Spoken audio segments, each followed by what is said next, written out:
Hello everyone, this is Aziza and welcome to all in my kitchen Aziza की रसोई।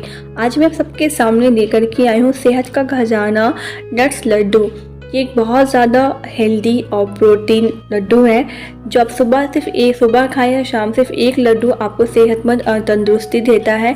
ये बहुत ज़्यादा टेस्टी भी लगता है खाने में। और ये जो लड्डू मैं बनाने जा रही हूँ शुगर फ्री लड्डू है, तो ये बहुत ज़्यादा हेल्दी लड्डू है। तो चलिए फटाफट इस लड्डू को हम बनाना शुरू करते हैं। तो इस लड्डू को बनाने के लिए मैं एक कढ़ाई में 1 टेबलस्पून देसी घी ले रही हूँ। और घी में मैं यहाँ पे आलमंड डाल रही हूँ क्योंकि आलमंड जो है रोस्ट होने में टाइम लगता है। तो इसे हम लो मीडियम फ्लेम पे क्रिस्पी होने तक इसे हम फ्राई करेंगे, रोस्ट करेंगे। जब ये हल्का सा रोस्ट हो जाएगा तो उसी बीच में हम यहाँ पर काजू डालेंगे 1 बॉल। नट्स आप अपने अनुसार, अपनी क्वांटिटी के अनुसार कम या ज़्यादा कर सकती हैं। और इसे भी हम थोड़ा सा 2 से 3 मिनट के लिए इसे हम फ्राई करेंगे। लो फ्लेम पे इसे हम रोस्ट करेंगे, फ्राई करेंगे।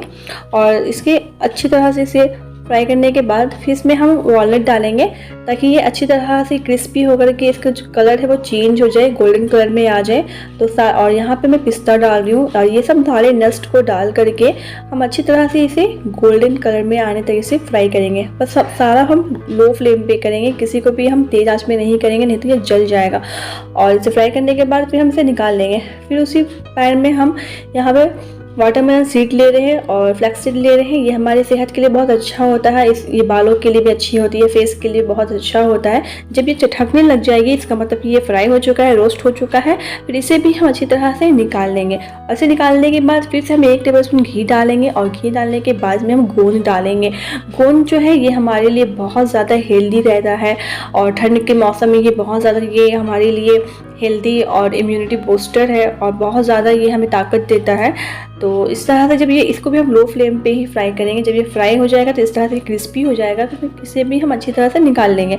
और निकाल लेने के बाद फिर यहाँ पे हम 1 टेबलस्पून घी डालेंगे। और घी डालने के बाद यहाँ पे हम लोटस सीड, मखाना या फिर इसमें तलवा खाना भी बोलते हैं, इसे हम अच्छी तरह से फ्राई करेंगे। तब तक फ्राई करेंगे जब तक ये क्रिस्पी नहीं हो जाए इसका, और इसका जो कलर है वो चेंज नहीं हो जाए। जब ये क्रिस्पी हो जाएगा, कलर चेंज हो जाएगा, इसे निकाल लेंगे। फिर से हम 1 टेबलस्पून घी डालेंगे। और घी डालने के बाद यहाँ पे हम किशमिश डालेंगे। और किशमिश डालने के बाद यहाँ पर 2 मिनट के लिए इसे हम फ्राई करेंगे, लो फ्लेम पे, ज़्यादा इसे फ्राई नहीं करना है। और फिर यहाँ पर हम अंजीर, फिग ले रहे हैं, उसको भी हम तोड़ लिए हैं पीसेस में, उसको भी फ्राई करेंगे। इस तरह से फ्राई करने के बाद इसे निकालेंगे। ज़्यादा देर तक इसे फ्राई नहीं करना, बस थोड़ी देर से फ्राई करना। उसके बाद फिर से हम घी डालेंगे 1 टेबलस्पून। और घी डालने के बाद यहाँ पर पॉपी सीड डालेंगे, हम पोस्तों का दाना से डालेंगे। इसे हम मिक्स करेंगे, कुछ सेकंड के लिए मिक्स करेंगे। और मिक्स करने के बाद फिर यहाँ पे हम डेसिकेटेड कोकोनट का चूरा डाल रहे हैं। अगर आपके पास चूरा नहीं है तो आप कच्चा नारियल लेकर उसे ग्रेट करके इसे डाल सकती हैं। और फिर अच्छी तरह से मिक्स करके इसे अलग से बर्तन में रखेंगे। इसे नट्स वाले प्लेट में नहीं मिलाएंगे। इस तरह से हम सारा निकाल लेंगे। फिर यहाँ पे 2 टेबलस्पून हम घी डालेंगे। और घी डालने के बाद यहाँ पे 4 हम कार्डामम ग्रीन इलायची ले रहे हैं।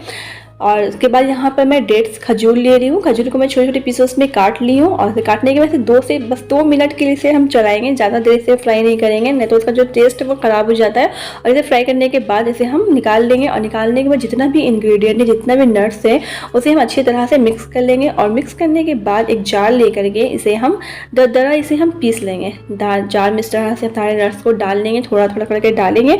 और डालने के बाद इसे दरदरा हम इस तरह से पीस लेंगे। और इसी तरह हम सारे हमारा जो नट्स है उसको हम पीस लेंगे दरदरा, हमें ज़्यादा महीन नहीं करना है। और उसके बाद लास्ट में हमारा जो कोकोनट और पॉपी सीड का जो मिक्सचर था उसको हम मिलाएंगे। और मिला करके इसे अच्छी तरह से मिक्स कर देंगे। और मिक्स करने के बाद इस तरह से मिक्स कर लेंगे। और मिक्स करने के बाद फिर हम इसका लड्डू बनाएंगे। लड्डू जो है वो छोटा ही छोटा बनाएं, क्योंकि ये ज़्यादा बड़ा अगर आप बनाएंगी तो आप खा नहीं पाएंगी, इसलिए आप छोटा छोटा लड्डू ही बनाएं, इतना कि आप आराम से इसे खा सकें। और फ्रेंड्स, ये बनाने में भी आसान है और ये खाने में बहुत ज़्यादा टेस्टी लगता है। और ये यहाँ हम जो लड्डू बनाए हैं वो हम बिना शुगर का बनाए हैं, ना हनी डाले हैं, ना शुगर डाले हैं, ना कुछ भी नहीं। ये सिर्फ पूरी रिच एंड हेल्दी है। और ये हमारी सेहत के लिए बहुत ज़्यादा अच्छा होता है। ये इम्यूनिटी बूस्टर होता है और हमारी बॉडी को ये बहुत ही ज़्यादा ताकत देता है। तो देखा ना आपने कि ये कितना जल्दी बन करके तैयार होता है और बहुत ज़्यादा ये टेस्टी लगता है खाने में। तो अगर आपको मेरी ये वीडियो पसंद आए तो प्लीज़ लाइक, शेयर और सब्सक्राइब करें मेरे चैनल को। अगर आप मेरे चैनल पर न्यू हैं तो please subscribe my channel and keep supporting me guys. तो मिलते हैं हम नेक्स्ट वीडियो में नेक्स्ट रेसिपी के साथ। तब तक के लिए thank you so much for watching my video. Thank you so much.